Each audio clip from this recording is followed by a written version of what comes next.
This classic dessert features a rich, creamy, and tangy cheesecake batter often lightened with sour cream baked on a buttery graham cracker crust. They're generously topped with a vibrant, fresh strawberry topping, usually made with sliced strawberries and a hint of sugar or glaze. The combination offers a delightful contrast of textures and a perfect balance of sweet and tangy flavors. So we're going to start with the strawberry reduction. We only cut it into 4 of only 1 pound of strawberries, very fresh, and rinse it with cold water. We're going to put it into a blender and crush it until puree. Alright, once the strawberry is just pureed into a blender, we're going to put it into the saucepan. We decided to use the non-stick skillet, very large one. We're going to do that over medium-low heat.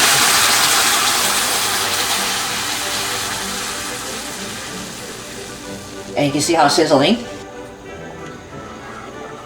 Now we're going to stir these until it gets nice and simmer and it turns very thickened. The liquid is going to be evaporate and again it becomes very paste. We're going to set it for 10 minutes and making sure to stir it constantly. Here we go, it turns into a very nice and thickened and it's very pasty. We turn it off from the heat after we continue to stir it and the liquid is turns evaporated. We're going to let them cool before we're going to measure only about a half a cup. We're going to set that aside for a moment, then we're going to make a crust. Alright, we're going to make a graham crust. We're going to use here only about 9 graham crackers. This has to be the original one. We're using the Honey Maid. We're going to put it into the food processor, but you need to ground the crackers first. And we're just going to give that a pulse.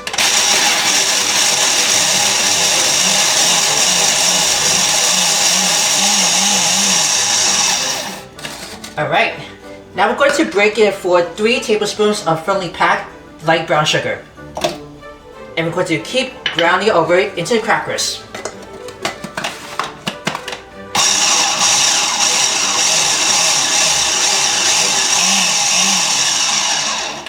Alright, so make sure you gotta check, see how they ground it. Now once you ground it into the food processor, pulse it at a time, we're going to put it into a large bowl. Alright, we just put it in the bowl. We're going to put it in 6 tablespoons of melted butter.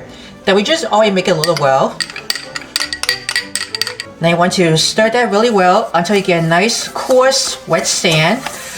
Then we're going to put it into a 9-inch springform pan and don't forget to preheat the oven for 350 degrees Fahrenheit. You want to make sure the oven will be nice and hot. What you want to do, you're going to take some parchment paper, you're going to line it on the bottom plate and the straps around the edges.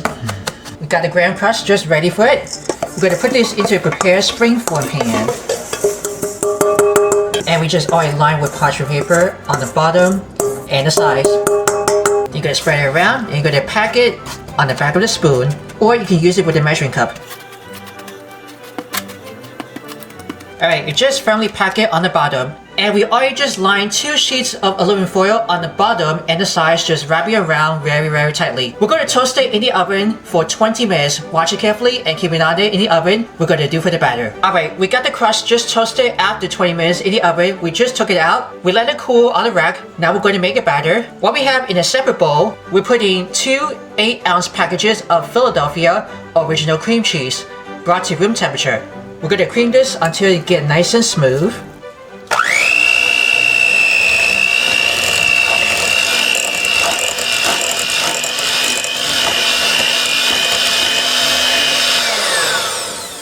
See how soft it is? Now we're going to put in a half a cup of granulated sugar to sweeten up just a little bit. We're going to keep creaming it over until it's nice and fluffy.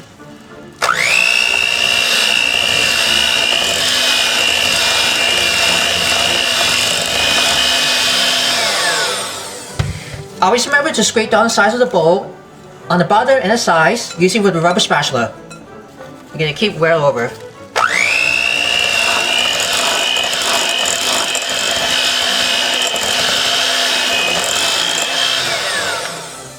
We're going to add 1 tablespoon of cornstarch. We're going to sift this, just a little sift, to break any of those lumps. We're going to sift this, just break it all over the lumps. The cornstarch can help the cheesecake batter to stay in, doesn't get cracked. Right, let's just keep well over.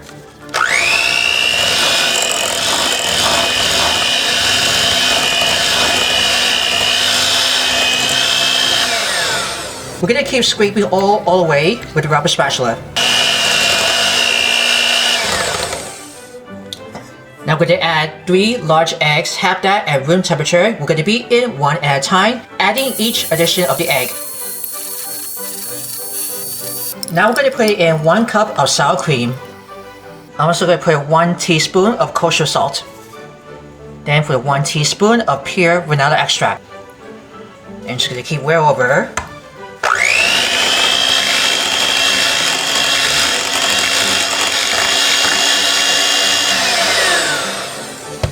Now I'm going to add the reduction of strawberry had just already made earlier. You can see how thickened it was. The cheesecake batter to give it a nice color of the strawberry. Alright, just going to whirl that over and see how it looks.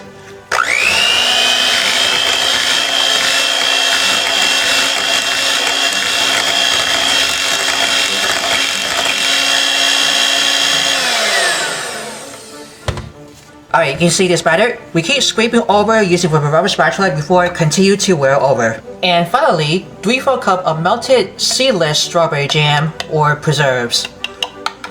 Plop it right over. Keep that strawberry flavor. Now we're going to keep whirl over one more.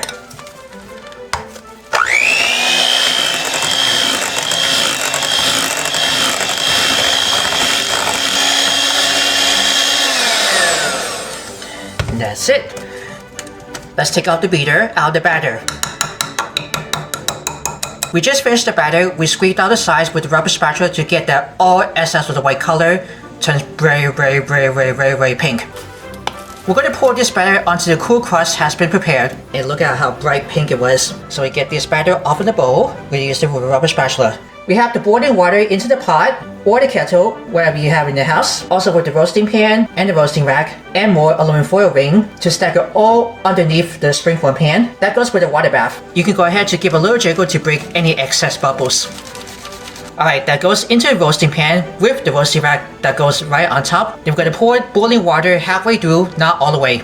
We're going to return it back in the oven, still at 350 degrees Fahrenheit. We're going to continue to bake for 1 hour and 30 minutes, being careful not to overbake. Watch it carefully and keep an eye on it in the oven. I'll come back and I'll show you what it looks. Alright, after continue to bake for 1 hour and 30 minutes in the oven at 350 degrees Fahrenheit, we turn off the oven, letting the cheesecake rest in the oven while still hot, cracking the door open just a little bit, using the wooden spoon to hold it really easily. Before we're going to take it out, we're going to let it rest for 2 hours. Alright, we just took it out of the oven after it's just been rest for 2 hours. The next day, you're going to cover loosely with some plastic wrap and going to chill it into the refrigerator for overnight. Before we're going to take it out, and we're going to finish the rest making for a strawberry topping. Here we go guys, it is the next day after it's been chilled overnight. We just took it out of the refrigerator, unlock the edge of the pan, lift it up. We transfer it into a 10-inch round cake board has been just covered with aluminum foil tightly and place it onto the cake stand. And we just already removed the straps of parchment. As we just mentioned, we just already lifted carefully onto the cake board.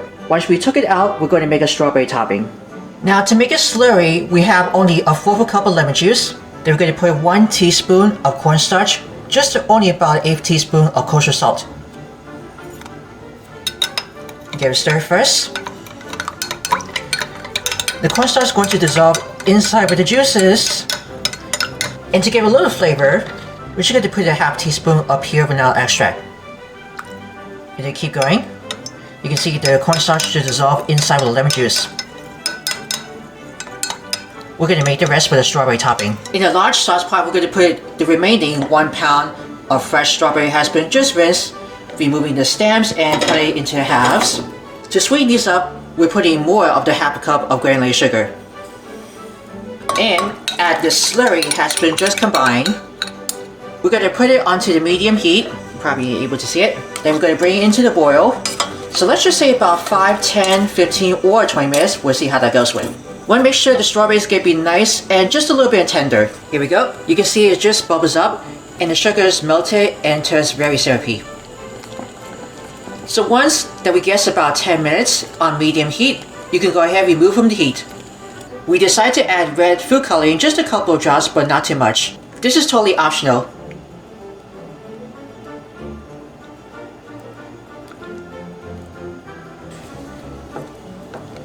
Just going to stir it very well. If you want to add more color, it doesn't really matter. Now after it's just been bubbles up, and turn syrupy, and the strawberry just a little bit tender. You're going to pour it into a clean mason jar, or in this case, we can put it into the other bowl. We're going to let the toppings cool before we're going to cover loosely with some plastic wrap and chill it into the refrigerator before we're going to ready to assemble. Alright, the toppings just chill in the fridge that we just took it out, uncover with plastic wrap. Then you want to take a very luscious strawberry toppings. Then you're going to spoon it right on top of the cheesecake. This might be a nice presentation.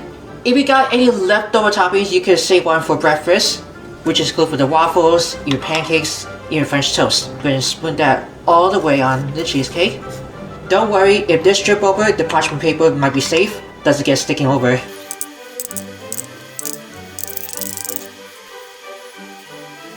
Alright you guys, this looks just perfect. The strawberry toppings on top of the cheesecake, the batter turns pink, and you know the color was so perfection, and you're gonna love this. And here's the finish, homemade strawberry cheesecake. Enjoy! Did you enjoy this video? Let us know in the comments what you think about this. Check out these other recipes from In the Kitchen with Worldwide Campus on this playlist.